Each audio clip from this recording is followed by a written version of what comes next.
तो दोस्तों आपको एक 5G फोन लेना है या फिर आपने 5G फोन लिया हुआ है और आपको 5G का स्पीड, बैंडविड्थ, नेटवर्क, बैंड इसके बारे में ज्यादा जानना है, या फिर अगर फोन नहीं लिया हुआ है तो आपको ये जानना है कि कौन सा 5G फोन सबसे ज्यादा अच्छा है। आज का वीडियो बहुत ज्यादा इंपॉर्टेंट होने वाला है। I am telling you 5G के बारे में आपको सब कुछ पता चलेगा और 5G का कौन सा फोन लेना है ये भी मैं आपको बताने वाला हूँ। सो वेट फॉर इट। लेकिन 5G के बारे में कुछ इंपॉर्टेंट चीजें जानते हैं पहले। सबसे पहले दोस्तों पूरे दुनिया में नियरली 2018-19 में 5G आना चालू हुआ। इंडिया में 2022 में आया। 1-1.5 महीना हो गया है आके। एयरटेल के कुछ 1 मिलियन सब्सक्राइबर्स ऑलरेडी 5G पे आ गए हैं। जियो के शायद उससे ज्यादा होंगे, 4-5 मिलियन होने वाले। तो लोग अब इस्तेमाल करने लग गए हैं 5G। लेकिन याद रखिए दोस्तों, इंडिया में मिलीमीटर वेव नहीं आया हुआ है। इट इज ऑल सब 6 गीगाहर्ट्ज। अब इसका मतलब क्या? जो भी बैंड्स है दोस्तों, एक तो होते हैं जो 1 गीगाहर्ट्ज से कम होते हैं, या सब 1 गीगाहर्ट्ज जिसे कहते हैं, 700 मेगाहर्ट्ज, 800 मेगाहर्ट्ज। जो स्पेक्ट्रम अभी 5G के लिए सिर्फ जियो के पास है, और एयरटेल के पास 1 गीगाहर्ट्ज से लेके 6 गीगाहर्ट्ज तक, उसके बीच में जो मिड बैंड्स कहते हैं, उनके जो स्पेक्ट्रम है वो एयरटेल के पास है। और जो हाई बैंड्स होते हैं जो कमर्शियल एप्लीकेशंस के लिए इस्तेमाल होते हैं, तो we will not talk about that. दोस्तों बैंड्स के बारे में मैं इंपॉर्टेंट चीजें बताने वाला हूँ। उसके ऊपर से डिसाइड करना है कि स्मार्टफोन्स कौन से बाय करने हैं, किस बैंड को सपोर्ट करते हैं। लेकिन अगर मैं सब 1 गीगाहर्ट्ज के बारे में बात करूं तो उनका एक फायदा होता है, कवरेज जो है बहुत ज्यादा होता है। इसका मतलब आप बेसमेंट में भी हो तो भी आपको स्पीड मिलेगा, आप क्लियरली बात कर पाओगे। मिड बैंड में स्पीड्स ज्यादा होते हैं लेकिन उनका जो कवरेज है वो थोड़ा कम होता है। तो मिड बैंड सपोर्ट करने वाला अगर फोन होगा जिसमें मिड बैंड्स है लेकिन लोअर बैंड्स नहीं है, सब 1 गीगाहर्ट्ज, तो आप बेसमेंट में हो तो शायद आपको इश्यू आ सकता है स्पीड या फिर बात करने में। अब दोस्तों बैंड्स और फ्रीक्वेंसी में कुछ डिफरेंस है क्या? इसका मतलब कुछ रिलेशन है क्या?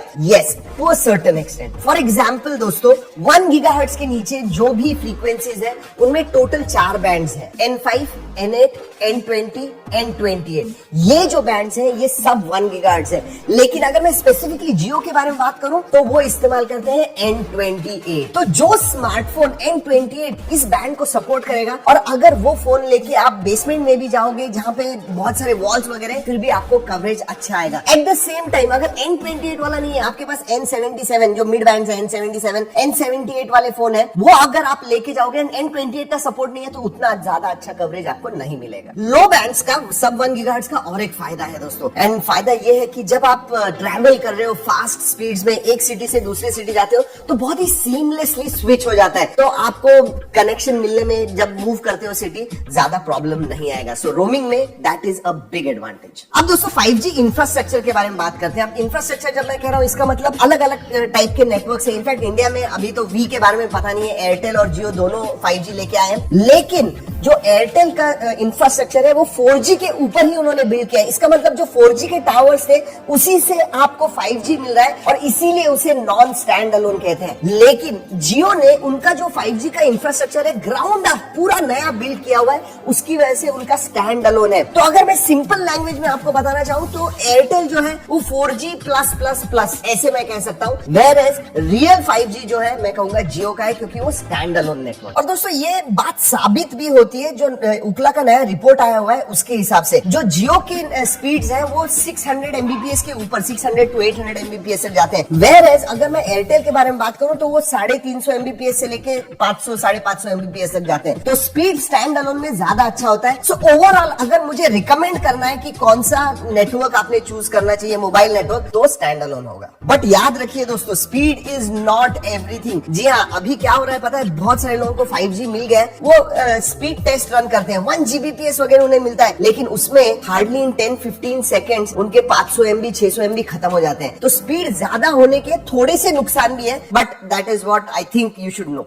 लेकिन दोस्तों आप पूछोगे कि भाई मुझे 5G कब मिल रहा है, क्योंकि अभी सिर्फ मेट्रोज में ही रोल आउट हो गया है। 60 या 70 करोड़ लोग जो है स्मार्टफोन्स इस्तेमाल करते हैं, उससे कम या ज्यादा। लेकिन 5G शायद मेरे हिसाब से 1 करोड़ से भी कम लोगों के पास अभी है। लेकिन जियो ने स्पेसिफिकली कहा हुआ है कि पैन इंडिया रोल आउट जो है उनका दिसंबर 2023 तक कंप्लीट हो जाएगा, वेयरएज एयरटेल का जो है that is going to go till 2024। दोस्तों मैंने लो बैंड्स जो सब 1 गीगाहर्ट्ज के लिए 4 बैंड्स मैंने बता दिए। मिड बैंड्स में ऐसे 6 बैंड्स हैं टोटल जिसके ऊपर फोन। सो टोटल आप देखोगे तो 10 बैंड्स का आइडियली सपोर्ट होना चाहिए एक स्मार्टफोन में। मिड बैंड्स के बारे में बात करूं तो N1, N3, N40, N41, N77 and N78 ये अब इंपॉर्टेंट है। और मिड बैंड्स में अगर मैं मोबाइल नेटवर्क के सपोर्ट के के बारे में बात करूं तो जियो और एयरटेल दोनों भी N77 और N78 को अभी सपोर्ट करते हैं। तो आइडियली आपका फोन अगर 10, 11, 12 बैंड ही नहीं होंगे, फिर भी N28, N77 और N78 ये जो बैंड है सबसे ज्यादा इंपॉर्टेंट उभर के निकलते हैं इंडियन कंडीशन में फॉर अ इंडियन स्मार्टफोन। तो N28, N77 और N78 ये 3 बैंड सबसे ज्यादा इंपॉर्टेंट है, ये आपके फोन में होने चाहिए। लेकिन दोस्तों ये तो हो गया 5G के बारे में। अब बात करते हैं phones, which is very important, क्योंकि इवन फोन्स में भी अलग फोन्स हैं जो अलग बैंड्स को सपोर्ट करते हैं। कोई फोन्स में कनेक्टिविटी अलग होती है,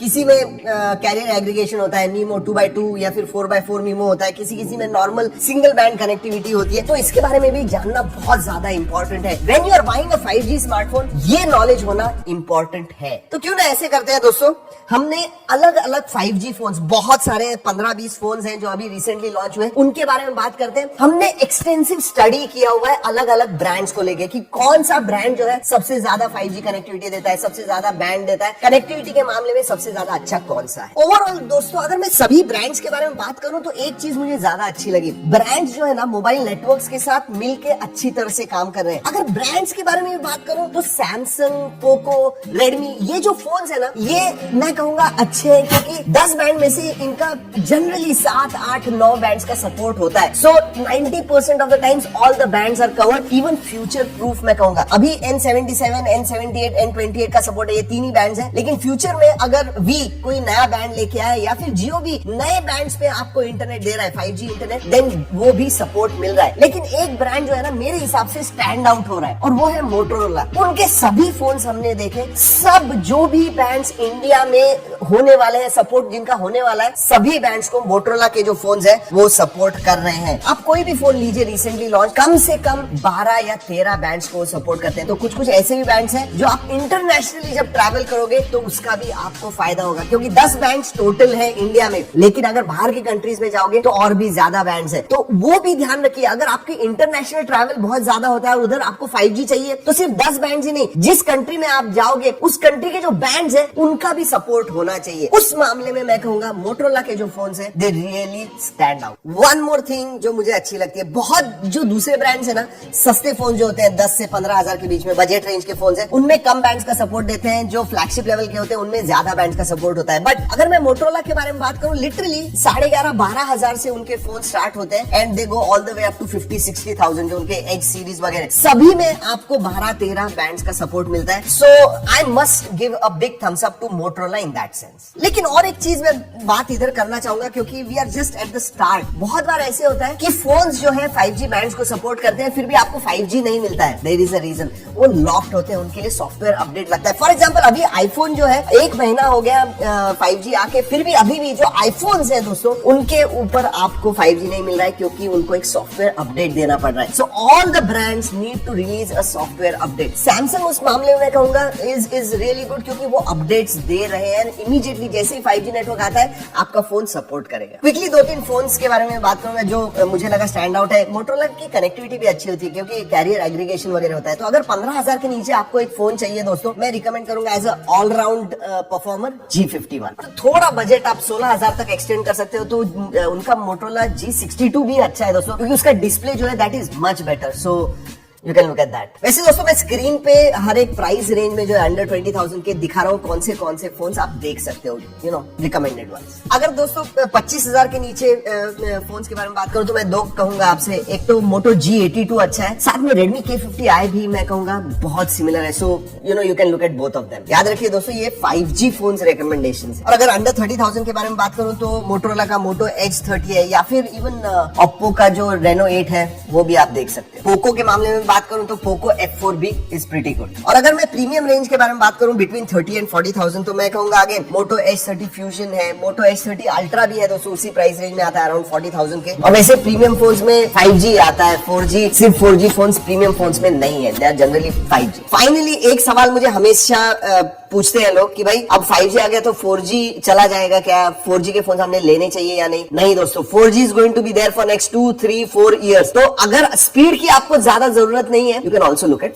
4G फोन्स। वैसे दोस्तों अगर आपने 5G फोन लिया हुआ है तो दोस्तों इन रिकमेंडेशन से आपको पता चल गया होगा कि जनरली जो मोटोरोला के फोन है वो 5G के लिए अच्छे हैं। इनफैक्ट मोटोरोला का एक खुद का फ्रेज है रॉक्स, कि जहाँ पे वो 5G कनेक्टिविटी के बारे में बात करते हैं। रॉक्स यानी जो बेसिकली एक शॉर्ट फॉर्म है रॉक्स उनका, तो रिलायबल, उसके बाद में optimise, coverage, killer speeds and security, ये सब जो चीजें हैं वो मोटोरोला फोन्स में होती है। That is what the brand says, that's why rocks. So reliable क्यों, तो फिर कैरियर एग्रीगेशन आता है, 4x4 मीमो आता है दोस्तों, वॉइस ओवर NR या फिर वॉइस ओवर 5G आप कह सकते हो, दैट्स व्हाई रिलायबल। ओ यानी ऑप्टिमाइज। अगेन ऑप्टिमाइज क्यों, क्योंकि 4G से 5G जो स्विच होता है वहां पे बैटरी वगैरह बहुत ज्यादा जाती है, बट मोटोरोला ने उन्हें ऑप्टिमाइज किया हुआ है। और कवरेज के बारे में तो बात हो चुकी है दोस्तों, सभी बैंड का सपोर्ट है, तो मिड बैंड, लो बैंड सब सपोर्ट करते हैं। और किलर स्पीड्स बेसिकली सभी बैंड्स होने की वजह से लो बैंड में आपको कवरेज मिलता है, मिड बैंड्स में आपको स्पीड ज्यादा मिलते हैं। और फाइनली दोस्तों 5G के बारे में और एक सवाल आता है कि भाई ये जो सार वैल्यू एक ज्यादा होती है क्या? अगेन मोटोरोला के फोन्स टेस्टेड है, सबके सार values are with in limits and obviously उनका थिंक शील्ड है, तो सिक्योरिटी के मामले में भी वो अच्छे हैं। और अगर आपके पास 5G फोन ऑलरेडी आपने खरीदा हुआ है, और आई होप इस वीडियो से आपको कुछ फायदा हुआ होगा, जरूर आपके दोस्तों के साथ शेयर कीजिए दोस्तों, because this is important information. Share करना स्पेशली व्हाट्सएप पे मत भूलिए। लाइक अगर करोगे, सब्सक्राइब करोगे तो और भी अच्छा लगेगा दोस्तों। चलिए दोस्तों इस वीडियो में इतना ही, अगले वीडियो तक keep trekking and stay safe.